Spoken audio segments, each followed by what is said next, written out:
¿Cómo estás? Si hablamos de hábitos y habilidades hay que hablar de disciplina. La palabra disciplina, qué bonito, proviene de discípulo y viene a la vez de la voz latina discere, aprender. Es imposible aprender sin disciplina, sin hábitos, sin rigor, sin voluntad ni autoexigencia. Aprendemos cuando estudiamos y practicamos. Aprendemos cuando conectamos también con el sentir. Y aprendemos con H intercalada cuando integramos lo aprendido. Y nada de ello es gratuito. La creatividad, la genialidad, la innovación se integran en un proceso que va de la incompetencia inconsciente a la competencia inconsciente en 4 etapas. Vuelvo a recordarlas. Primero, incompetencia inconsciente. No sabemos que no sabemos. Somos ignorantes. Segunda etapa, incompetencia consciente. Sabemos que no sabemos. Somos desconocedores. Tercera etapa, competencia consciente.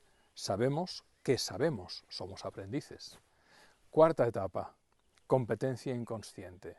Sabemos y ejercemos con alta competencia y sin esfuerzo. La maestría se ha integrado en la persona. El camino para pasar del primer al cuarto nivel es arduo, nos pide esfuerzo, renuncias, entrega, disciplina, no es fácil, pero nos lleva a la realización, a la transformación, a la buena suerte, a la buena vida, a la entrega gozosa a los demás finalmente. Y el ingrediente fundamental de todo el camino es la disciplina. La invitación es que no entendamos la disciplina como una exigencia desagradable.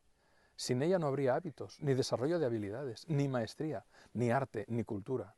La disciplina nos lleva a la libertad creativa porque forja nuestra conciencia, sensibilidad y capacidad de hacer crecer a los demás. Toda conquista que valga la pena necesita el impulso de la disciplina.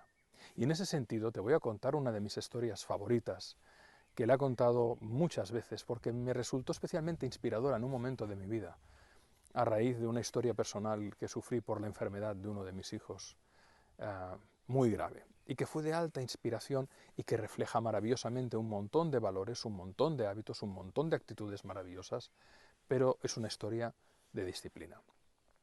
Se trata de Dick y Rick Hoyt, un padre y un hijo, que vienen haciendo maratones, triatlones y pruebas de alta resistencia, incluso triatlones Ironman, las han hecho durante muchísimos años. La historia singular de esta pareja de padre e hijo es que Ricky, el hijo, nació con una anoxia cerebral por estrangulamiento de cordón umbilical. En el momento del parto, el cordón umbilical se había enrollado en el cuello de él cuando era bebé y eso había provocado una anoxia, falta de oxígeno en el cerebro, y había provocado pues un marasmo muy importante a nivel neuronal y a nivel nervioso. Los médicos, cuando nació Ricky, dijeron, no hay nada a hacer, este niño tendrá una serie de discapacidades irreversibles. Pero sus padres, que lo amaban profundamente, intentaban encontrar algo que pudiera dar sentido a la vida de Ricky, algo que le inspirara, que le motivara. Intentaron escolarizarle, pero ninguna escuela le aceptó.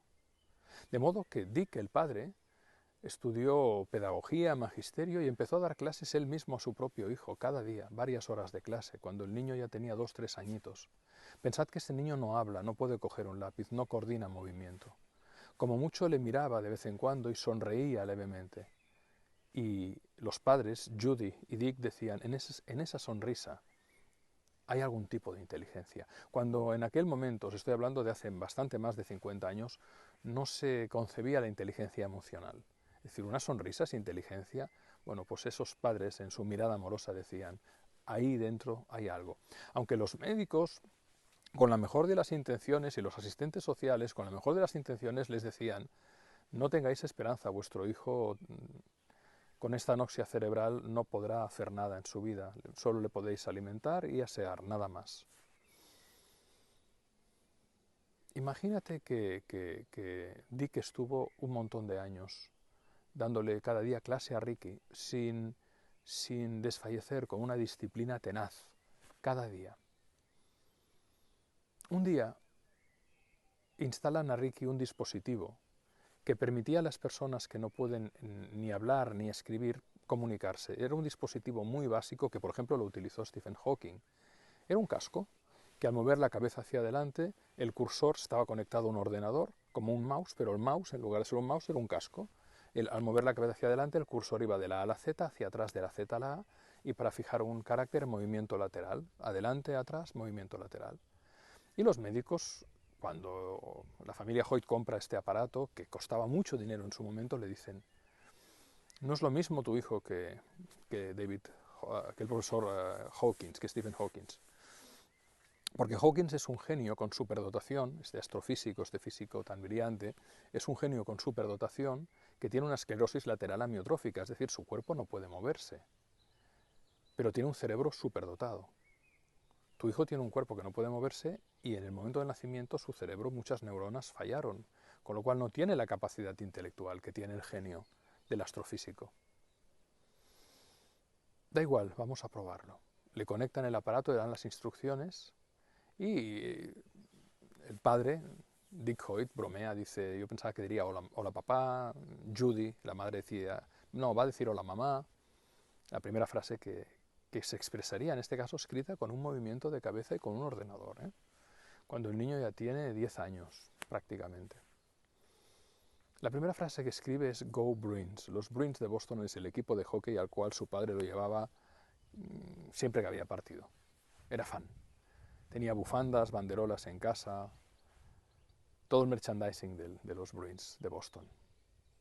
Y cuando ven los médicos que escribe Go Bruins, es decir, la frase de jaleo, de apoyo a su equipo del corazón, ¿no? Dicen, no, no puede ser, esto no puede ser. Y empiezan a hablar con él y su padre le pregunta, hijo, ¿me entiendes? Y la respuesta es hola papá, gracias porque me has enseñado a escribir durante todos estos años, te amo. Y todo lo que escribe lo escribe bien, bien puntuado, con ironía, con sentido del humor. Y todos los facultativos se quedan perplejos, no, no puede ser. La disciplina había llevado a que este niño hubiera integrado un montón de capacidades, cuando, contra todo pronóstico, según los especialistas y las creencias del momento, era imposible. Pero aquí no acaba la historia. Deciden llevar entonces el ordenador a casa para que él se comunique y escriba lo que necesita cuando lo necesite. Y un día llegan a casa y les ha escrito que un vecino del barrio ha tenido un accidente de moto y ha quedado tetrapléjico y que lo ha leído en las noticias, lo ha visto en las noticias locales.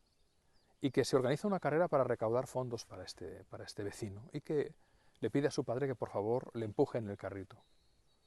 La carrera era de 5 millas. Es un montón, estamos hablando de pues casi 10 kilómetros. Y el padre no estaba preparado, no estaba en forma. Pero sienta a su hijo, con unos 40 kilos de peso, porque estaba muy delgadito Ricky, pero bueno, entre los 40 más el carrito, más no entreno y ponte a correr, pues claro, es un esfuerzo muy grande. Llegan en último lugar, pero Ricky había preparado una carta para entregar a este vecino que había tenido el accidente y le entrega la carta. Y cuando llegan a casa, una carta de motivación, una carta de apoyo en la que además se brinda y le dice, si necesitas a alguien que te ayude, que te eche una mano en estos momentos, aquí estoy yo, que yo también he vivido una profunda travesía del desierto y he salido de ella gracias a mis padres, ¿no? Cuando llegan a casa, Ricky le dice, papá, ha sido el día más feliz de mi vida porque por primera vez he sentido la brisa de la cara, del aire en la cara cuando tú corrías y me empujabas, he sentido el trote de tu empuje, he sentido por primera vez que yo no tenía ninguna dificultad, ninguna discapacidad. Y su padre, Richard, dice, ¿a ti te gusta correr? Dice, me ha encantado. Dice, pues vamos a correr. Y le propone algo muy importante. Yo voy a ser tu fuerza física, pero tú serás mi fuerza espiritual y emocional. Yo te voy a mostrar que yo soy capaz de superar desafíos y dificultades que por mi edad y condición quizás parecen imposibles, pero tú harás lo mismo. ¿Te ves capaz de estudiar primaria, secundaria y acabar una carrera? Porque, hijo, el día que yo no esté, que mamá no esté, tú tienes que ganarte la vida por sí mismo, ser autónomo, hacer algo que aporte valor, porque el sistema sanitario, además de Estados Unidos, no te va a apoyar. No es como en otros países. Si tú me acompañas, le dices, y así se crea el equipo Hoyt, el Team Hoyt. En Boston, en el lugar en el que se perpetró el atentado en la maratón, hay una escultura de Dick Hoyt, el padre, empujando a Ricky Hoyt en su triciclo. Y empezaron a entrenar, y empezaron con pruebas cortas. Y el padre iba cada día a entrenar con un triciclo, con sacos de cemento con el peso equivalente de su hijo, para correr los fines de semana.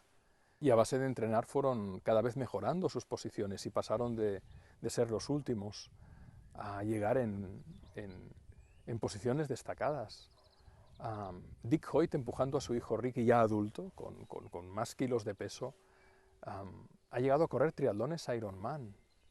4 kilómetros nadando, 180 en bicicleta, una maratón completa, un hombre con 70 años, 72, 71, 73, empujando a su hijo. Han llegado a correr la maratón a media hora del récord mundial, una barbaridad. Y en las triatlones han llegado en el primer cuartil, entre los primeros 25% del total de participantes. Y muchas veces han llegado los primeros en su grupo de edad, teniendo en cuenta que Dick Hoyt el grupo de edad viene determinado a partir de 65 años. Él, con 70, 70 y pico, llegaba primero en su grupo de edad y, por supuesto, muy por delante de gente más joven, sin tener que arrastrar un peso. Gracias a la inspiración y la disciplina de este hombre, teniente coronel de la Guardia Nacional del Ejército del Aire de Estados Unidos, su hijo Ricky acabó primaria, acabó secundaria y se graduó en educación especial por la Facultad de Boston. Y hoy su profesión es desarrollar software y trabajar también en elementos robóticos que acompañan a personas con discapacidades severas. Gracias a la disciplina, gracias a los hábitos, gracias, por supuesto, fíjate, aquí está todo, ¿verdad? A una actitud positiva, ejemplar, constructiva, coraje, responsabilidad, propósito, amor, entrega, buena suerte. Pero no solo buena suerte para los Hoyt. Ellos han creado un movimiento que mucha gente imita. Hoy veréis en todas las triatlones que hay padres empujando a sus hijos, tíos, tías, que hay voluntarios que corren con niñas y niñas con diferentes capacidades diciendo, si yo puedo hacer esto, tú podrás. Buena suerte compartida, creación de una nueva cultura. Incluso han habido personas que han escrito los Hoyt diciendo, yo me iba a suicidar, pero viendo un vídeo suyo o viendo una entrevista he decidido seguir viviendo. Ese es el poder de la disciplina, es un poder extraordinario. Porque la disciplina, cuando va acompañada de otros valores, lo realza. Sin duda, no puede haber transformación existencial, realización, plenitud, si no hay disciplina. El azar es lo más lejano a la disciplina. La disciplina implica todos los valores. Implica también el esfuerzo, pero acompañado de sentido, de alegría, de ilusión, la transformación, cambio con sentido. Y entonces todo cuadra.